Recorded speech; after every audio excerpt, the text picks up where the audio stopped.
टुनी चिड़िया इस जंगल में अभी अभी नहीं आई थी। वो एक बड़े पेड़ पर अपना घोंसला बनाकर उसमें रहने लगती है।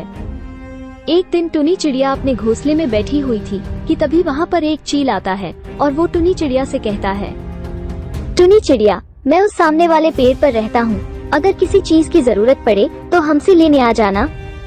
चिल भैया, आपका बहुत बहुत धन्यवाद, लेकिन अभी मुझे कोई समस्या नहीं है। अगर कभी जरूरत पड़ेगी तो मैं आपके पास जरूर आऊंगी। ठीक है, अब मैं चलता हूँ। अरे वाह चील भाई, इतने सारे फल। हाँ, आज मुझे काफी ज्यादा फल मिले हैं। चील अपने टोकरी से एक फल चिड़िया को दे देता है। चील भैया, आप तो बहुत अच्छे हो, वरना अनजान पक्षियों से इतना लगाव कोई नहीं रखता है। अरे चिड़िया बहन, आप तो हमारे पड़ोसी हो, अनजान नहीं, और अपने पड़ोसी की देखभाल करना तो मेरा फर्ज है। ऐसी बातें कहकर चील अपने घर चला जाता है। अच्छा हुआ वो चिड़िया गरीब है और इस जंगल में अभी अभी आई है। अगर मैं उसका दोस्त बनकर रहूंगा तो मुझे उसके अंडे खाने को मिल जाएंगे। ऐसा सोचकर वो फल खाता है और मन ही मन बहुत खुश होता है। अरे वाह, ये फल कितने मीठे हैं। जब मेरे बच्चे होंगे तो मैं उनके लिए ऐसे ही स्वादिष्ट फल लाया करूंगी। इस तरह से टुनी चिड़िया भी बहुत खुश थी। कुछ दिनों बाद वो 2 अंडे दे देती है। चील तो टुनी चिड़िया के घोंसले को हर वक्त आते जाते देखा करता था कि कब उस घोंसले में अंडे देखने को मिले। अरे वाह वाह, आज तो टुनी चिड़िया के घोंसले में अंडे हैं, वो भी 2-2। चलो पास जाकर ही देखता हूँ। चील तो अंडे देखकर खुशी से उछल पड़ता है और चिड़िया के घोंसले के पास चला जाता है। अरे वाह टुनी बहन, आपने कितने स्वादिष्ट अंडे दिए हैं।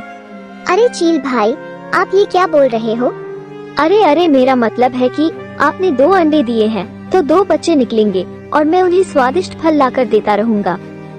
ठीक है चील भैया, अब मैं अपने लिए भोजन खोजने जाती हूँ। अरे चिड़िया बहन, आज तुम मेरा ही फल ले लो, आप बस अंडों का अच्छे से देखभाल करें।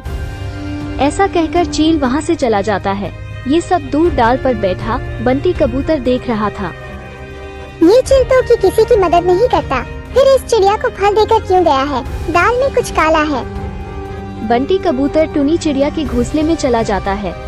माफ करना चिड़िया बहन, जो आपके घोंसले में चला आया, परंतु ये चील बहुत बुरा है। ये फ्री में किसी की मदद नहीं करता। आपको शर्म नहीं आती जो भले पक्षी के बारे में ऐसा बोलते हो। मेरे घोंसले से अभी के अभी बाहर निकलो, मैं चील को अच्छे से जानती हूँ। वो बहुत शैतान है, आप उससे बचकर रहना। ये कहकर कबूतर वहाँ से चला जाता है। अगली सुबह चील टुनी चिड़िया के घोंसले पर चला जाता है। टुनी चिड़िया वहाँ पर नहीं थी और चील मौका देखकर अपनी चोंच से घोंसले को गिरा देता है। अब मैं जल्दी से यहाँ से जाता हूँ। जब चिड़िया ये सब देखेगी तो अपने अंडों को लेकर मेरे ही पास आएगी। चील जैसे ही वहाँ से जाता है, टुनी चिड़िया वहाँ आ जाती है और अपने घोंसले को टूटा हुआ देखकर घबरा जाती है। हे भगवान, ये सब क्या हो गया। शायद तेज हवा के झोंके से मेरा घोंसला नीचे गिर गया। अब जब तक मेरा घोंसला नहीं बन जाता तब तक अंडों को चील के घोंसले में रखाती हूँ। फिर टुनी चिड़िया अपने अंडों को लेकर चील के घर की ओर चल देती है। तभी चील सोचने लगता है और वो बोलता है, ये टुनी अब जल्दी से आए और तब इसके अंडों को मैं मजे से खाऊंगा। टुनी अब पहुंचने ही वाली थी कि ये सब सुन लेती है और वहीं से वापस लौट जाती है। इसका मतलब वो बंटी कबूतर सच कह रहा था। ये तो बहुत बुरा है, मेरे अंडे खाने की साजिश रच रहा था। अब मैं क्या करूं? अपने अंडों को किसी सुरक्षित जगह पर रखना होगा। टुनी चिड़िया अपने बच्चों के लिए सुरक्षित जगह तलाश कर रही थी कि तभी उसे उपाय आता है। मैं इस मिट्टी से अपने लिए एक घर तो बना ही लूंगी, जिससे मेरे अंडों को वो चील कभी नहीं खा पाएगा।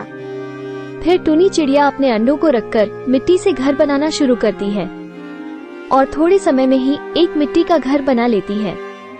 फिर टुनी चिड़िया अपने अंडों को लेकर मिट्टी के घर में चली जाती है। इंतजार करते करते काफी समय हो गया, कहीं उस चिड़िया को मेरे बारे में पता तो नहीं चल गया। धन्यवाद दोस्तों, वीडियो को लाइक और चैनल को सब्सक्राइब करिए।